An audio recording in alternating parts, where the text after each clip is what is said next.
we did it all as much wrong as we possibly could have. The question about whether lockdowns work is simple. Yes, they work when you actually have lockdowns that follow the science. But the problem is we didn't do it. We had a haphazard system, no national program. We politicized the healthy thing to do, and that left us where we are now.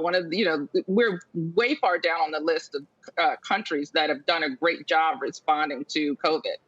Tom, there are some who say the lockdowns were simply too severe, that they caused too much harm to the economy. We just gave our second big shot of stimulus, $1.9 trillion.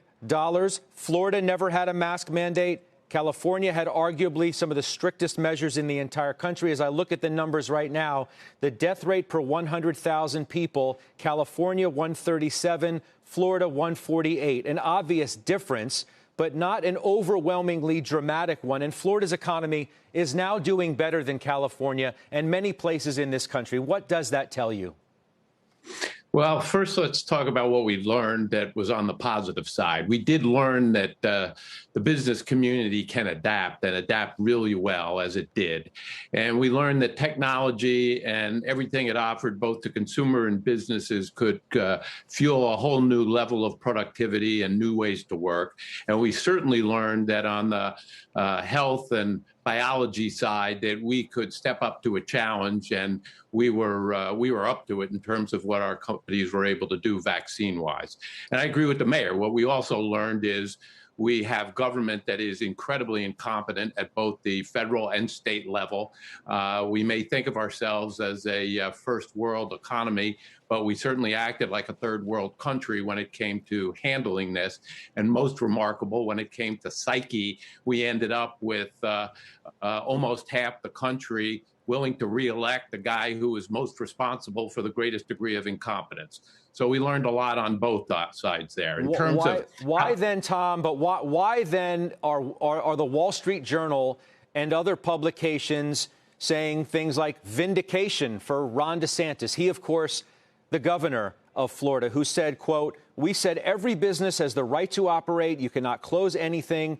Everyone has the right to work. You have to let people earn a living." He also required local school districts to offer in-person instruction 5 days a week. He said the union sued us, but we beat them in court. Isn't there something, Mayor, to what the governor has to say tonight? I think what he's saying is silly. He ignored the science and let people play Russian roulette every day.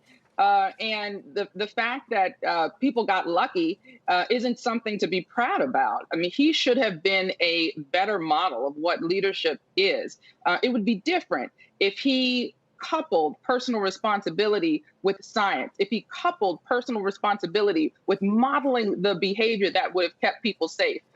What he did was just throw his hands up and almost turned Florida into the Hunger Games.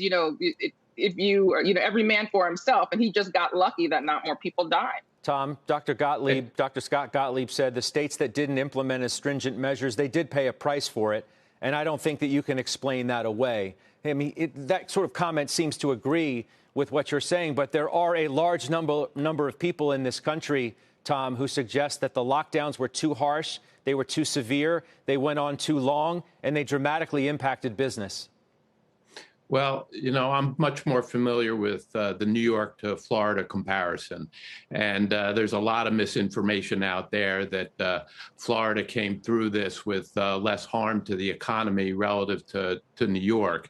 And you really have to take certain things into account. New York was hit first and much harder in ways that the rest of the country should have learned from. So an awful lot of the deaths were before anybody knew what was going on and how to react to it. But also, when you look at the differences in climate and what that means in terms of restaurants being able to cater more and outdoor activity, not to mention a huge amount of migration that Florida's economy was the beneficiary of as people moved there to deal with this during the pandemic when they didn't have to be around where their business was. There were a lot of things that Florida had going for it. Having said that, the most interesting measure to me is deaths per recovered job, a rather pretty morbid statistic. But how many deaths did you have to incur in order to get that kind of recovery?